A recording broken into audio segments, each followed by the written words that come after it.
ଏଇଥିରେ କ'ଣ ହୁଏ, ଗୋଟେ ଲୋକ ପାଇଁ ଗୋଟେ ଝିଅ ପାଇଁ ମଲ୍ଟିପଲ ଓମେନ୍ ମାନେ ବଦନାମ ହେଇଯାଆନ୍ତି।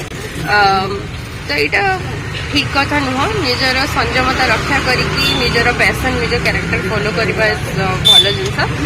ତ ଆଉ ଗୋଟେ ଗାଲ ଦେଖେଇବା ଆଜିକାଲିର ସମାଜରେ ଟିକେ ଡିଫିକଲ୍ଟ ହେଇଯିବ ମହିଳାମାନଙ୍କ ପାଇଁ, କିନ୍ତୁ ଅହିଂସା ନୀତିରେ ଆଗକୁ ବଢ଼ିକି ନିଜ କାର୍ଯ୍ୟରେ ଧ୍ୟାନ ଦେବାଟା good thing.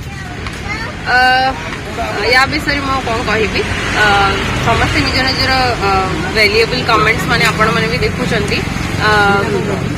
Etah completely uncomfortable and unfair situation. एथरे कौन हुए, गोटे लोक गोटे झील मल्टीपल वुमेन माने बदनाम हो जाती। तो यहाँ ठीक कथा नुह। निजर संयमता रक्षा करिकी निजर पैसन निज कैरेक्टर फॉलो करबा भल जिनस, किंतु एते ओवर एक्सपोज होइकी को जिनस करबा ठीक नुह मो हिसाब से। ये विषय में बेसी किसी कमेंट देवा चाहूनी। निजे भी से निज भूल बुझी पार्टी बोधे मुझे देखुली न्यूज रे किसी दिन आगु।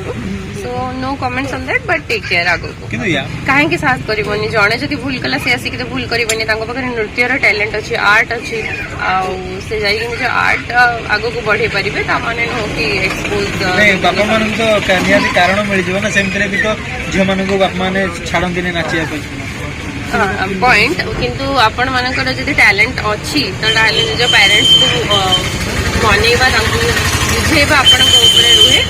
सो कहीं नुह निज प्रतिभा आग को बढ़ाई डेफिनेटली। अरे बाप रे, एते खतरनाक चॉइस मु दी जन को इक्वली फॉलो करे। महात्मा गांधी कहले अहिंसा नीति को फॉलो करे, बट सुभाष चंद्र बोस नीति मुझे फॉलो करे।